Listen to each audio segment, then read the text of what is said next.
today for the Teichmüller seminar. Andy Sanders is from University of Illinois Chicago is going to talk about complex deformations and Anosov representations. All right, well, thanks for coming, ladies and gentlemen, to the second talk here, which won't have anything to do with the talk I gave yesterday. So I want to talk with you about a joint project with David Dumas, which we've pretty much been working on since I got to UIC about 2.5 years ago. So this is a long-term thing that has taken so long because we were extremely confused for a very long time.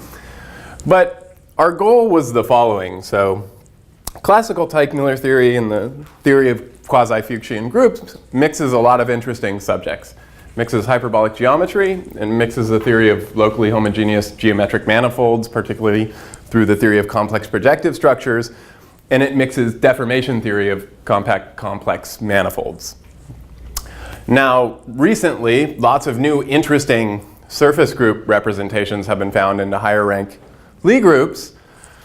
And up until very recently, they've kind of only been studied from what I would say is a geometric topology standpoint. And David and I's goal was to try to bring some complex analysis into this subject. And in particular, recently for lots of interesting representations of surface groups, or more generally hyperbolic groups, into higher rank Lie groups, compact manifolds were found admitting locally homogeneous geometric structures for which these representations were their monodromy representations. And when these representations are into complex groups, these quotient manifolds you get are in particular often complex manifolds.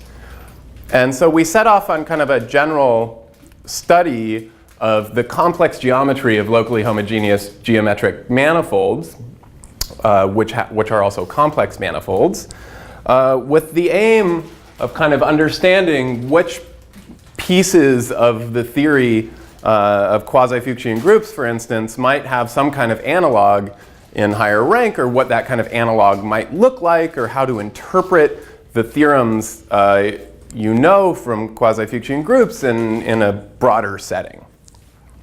So at some point I'm going to talk some about Anosov representations, but I want to start with 3 basic questions that just really belong to the theory of complex geometry. And these are the kind of basic questions which I want to try to answer, or answer in some restricted cases, when I'm studying these compact locally homogeneous manifolds that I was speaking about before. Okay, so let M be a compact complex manifold.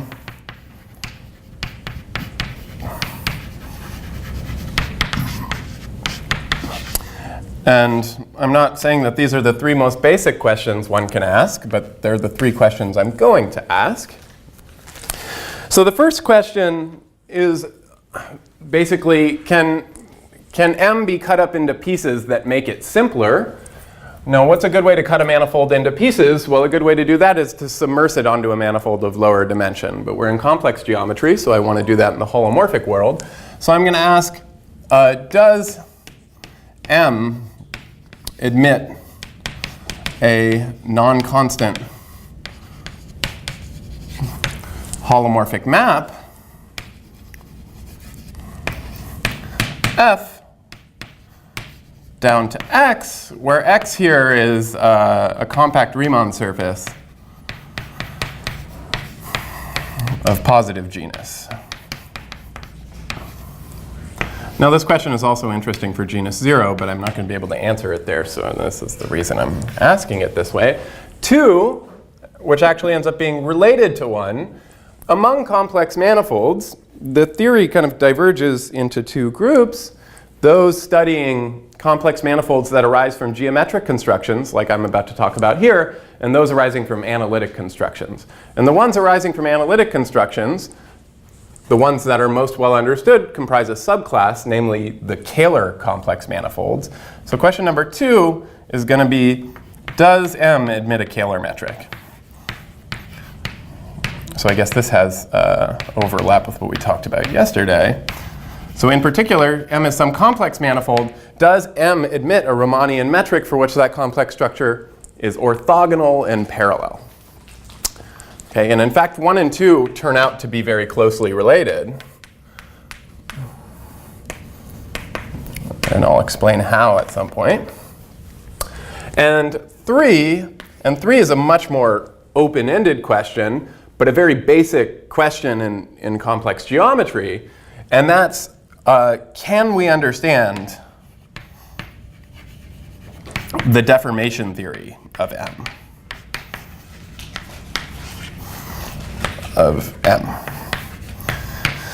Namely, can we understand if there's some sensible space which parametrizes all the complex structures you could put on this manifold M, knowing that I started with 1?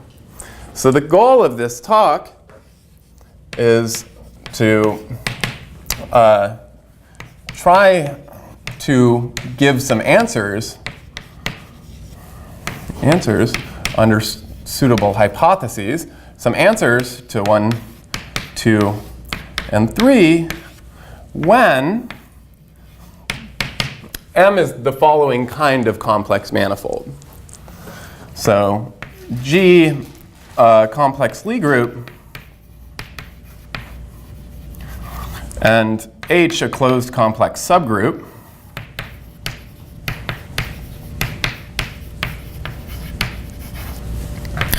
I take some gamma inside of G, which is a discrete torsion-free subgroup, and I assume that there exists some omega, which is an open set in this homogeneous space. This homogeneous space is in particular a complex manifold, so omega is a complex manifold. So I assume there exists some omega, a co-compact domain of discontinuity for the gamma action. So what this means is that there's an open set in G mod H upon which gamma leaves invariant, and the action of gamma is both properly discontinuous and co-compact on that thing. These are the minimal hypotheses here, such that M, which is equal to omega mod gamma, is a complex manifold, compact complex manifold. When? Okay, when? Okay. Okay. So if I was talking to a room full of complex geometers, I think I would just kind of move on at this point and talk about these problems. But I'm not talking to a room full of complex geometers, and I'm not a complex geometer at all myself, which is part of the reason this project has taken us so long, I think. But I want to discuss with you where I'm coming from with these questions, the kinds of objects and examples I'm interested in studying, and how they fit naturally into this kind of framework. Okay? So, section 2 here, come to just calling generating examples.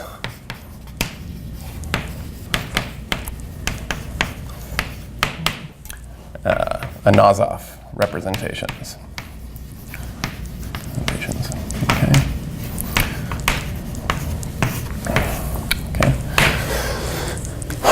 So before the advent of Anosov representations, the kind of most widely studied and that could be understood to some extent class of discrete groups maybe fell into two examples. One was the study of lattices in higher rank Lie groups, but that theory by Margulis superrigidity is a very, very rigid theory. And the other theory was the study of convex co-compact subgroups in rank 1 Lie groups. And that's the study of things like quasi-Fuchsian groups or complex quasi-Fuchsian groups and so on. Now it turns out if one tries to extend the study of convex co-compact subgroups to higher rank Lie groups, you end up getting nothing new. So there's a theorem of Kleiner and Lieb that in higher rank, convex co-compact subgroup splits up into uniform lattices and factors that are higher rank and then convex co-compact subgroups in rank 1 pieces. So something new is needed to find new interesting representations into higher rank Lie groups, and this is what Anosov representations do for you. So one way to think about them is as a generalization of convex co-compact representations. Another way to think about them is we talked about Hitchin representations some yesterday. So, do you want me to say anything about that, Lee? So we talked about Hitchin representations yesterday, and really Francois Laborie introduced the notion of an Anosov representation to show that Hitchin representations were these kind of representations. So the kind of theory kind of came from two different points and now has kind of burgeoned into its own study. So let me say what they are. So unfortunately, this requires a little detour into some Lie group words, but I'll try to keep things lowbrow by always telling you what things are in the case of a special linear group. So let me work up to the data that goes into this. So pi is a word hyperbolic group.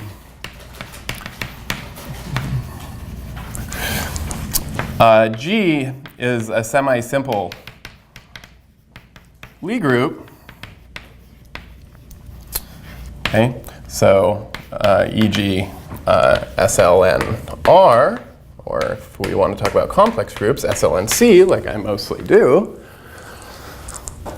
So the next pair of data is a pair P plus P minus of what are called opposite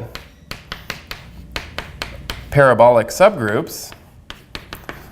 And I'm not going to talk at all about the structure theory of semi-simple Lie groups, so I'm just going to tell you what this means in an example.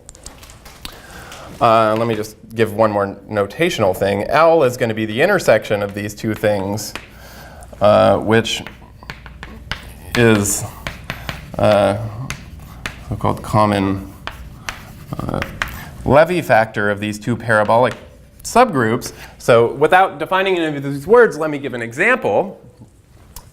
So if G is SLNR, say, and I take B plus to be the upper triangular matrices,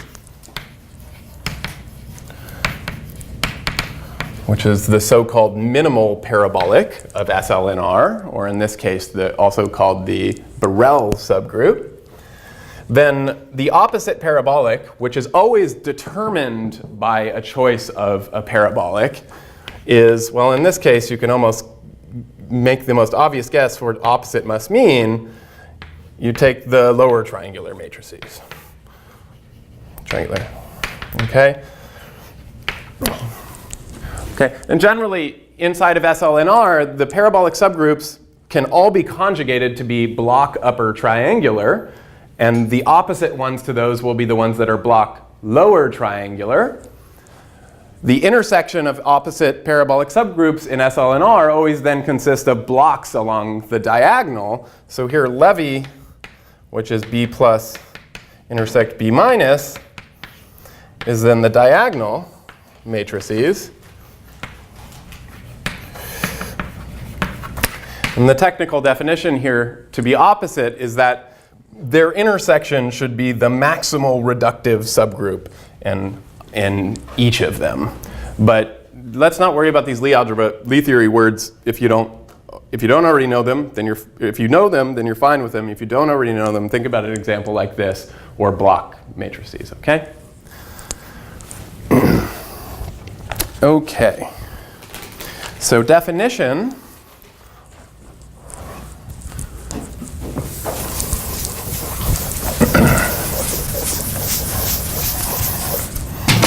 So definition. So if I take a pair xy in the product of these two homogeneous spaces, so notice for this here, if I take SLNR mod B plus, this homogeneous space is a space of complete flags in Rn. Yes, because SLNR acts transitively on complete flags, and the stabilizer of the standard flag, that's a span of 1, 0, 0, 0, 1, 0, 0, 0, 0, 1, and so on, is exactly this group here. Okay? And in that case, the opposite parabolic, in fact, the homogeneous space is exactly the same. So definition, x, y in this product are transverse if they lie on the unique open G orbit on this product, G mod P plus times G mod P minus. So again, so it's a general fact that if I have a semi-simple Lie group, I take a pair of opposite parabolics and I let G act diagonally, that there's a unique open G orbit. And in fact, this unique open G orbit is in fact equivariantly diffeomorphic to G mod L. But let me just say what it is in this example for 2 points to be transverse. So this means I have x and y, which are a pair of complete flags. So this is a one-dimensional subspace instead of a two-dimensional subspace up to an n-dimensional subspace. I have f1 through fn. And x and y are transverse if and only if for all I plus j equal to n, ei direct, I'll just say ei is transverse to fj, which is to say that ei plus fj are in direct sum, internal direct sum. All right. Okay? Okay, so in particular, if G is SL2R, then there's only one parabolic subgroup, and it's the upper triangular matrices up to conjugation. And 2 points are transverse. Well, that 2 points, that's just 2 points in RP1, because the homogeneous space there is RP1, and they're transverse if they're distinct. Okay? All right. We're getting there. A few more definitions. Okay, so now, remember, we have this hyperbolic group. Now suppose we have a pair C plus minus of maps from the boundary at infinity of this hyperbolic group into G mod plus minus, so one map C plus and one map C minus, continuous and equivariant for a representation of my group into G, then definition, C plus C minus are dynamics preserving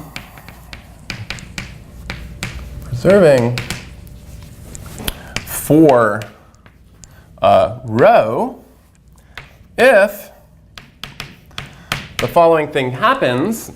If I take gamma and pi infinite order, and I let gamma plus be the unique attracting fixed point in the boundary infinity of pi, then the dynamics of pi on its boundary should be matched by the dynamics, or the dynamics of gamma on its boundary should match the dynamics of rho of gamma in these spaces under these maps here. So they're dynamics preserving if C plus of gamma plus is the unique attracting fixed point for rho of gamma, and C minus of gamma plus is the unique attracting fixed point for rho of gamma. Okay, so we're almost there. So I should also say that, the way I'm building up this definition, there are now like 30 equivalent definitions of an Anosov representation, and I'm trying to pick one that I find economical in not totally mystifying, but I can't promise you'll share that view. So is this, are they both the attracting fixed point, or is that something? Well, they're in two different spaces. They're two different Yeah, spaces? yeah, Okay. yeah, Okay. yeah. Okay, so, yeah, so there's a 4 row of gamma on, I should just write it on that and on G mod P minus, okay? So now I'm going to give the definition of Anosov representation, only not really, because there's I have everything on the board is the easy part of defining them, and then there's a third part you have to define, which is just there's no easy way to do it, and I don't want to spend 10 minutes going into Lie theory or all this nasty notation, so I'm going to wave my hands at part of the definition, and I apologize for that. But here we go. So definition, rho from pi into G is P plus P minus Anosov if there exists a pair, Xi plus, Xi minus, of continuous row equivariant maps, continuous row equivariant maps such that the following conditions hold. One, for all distinct pairs of points in the boundary of the group, if I look at Xi plus of t and Xi minus of t prime, these are transverse.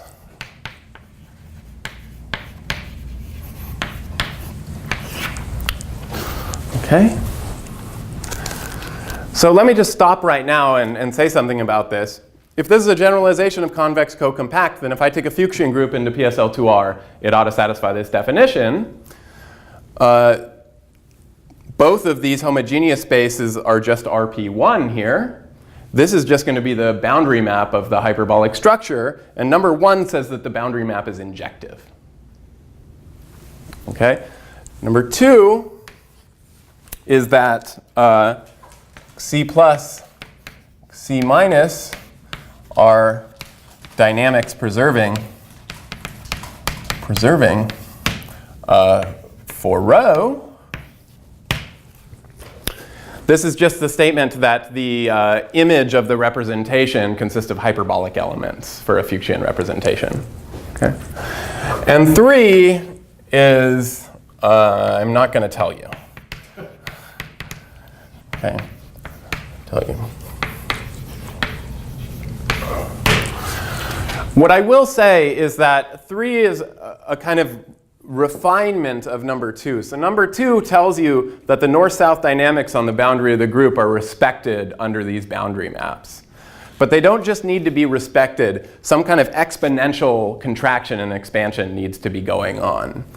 Now 3 can be rephrased now due to the work of Guichard-Weinhard, François Guéréteau, Olivier Guichard,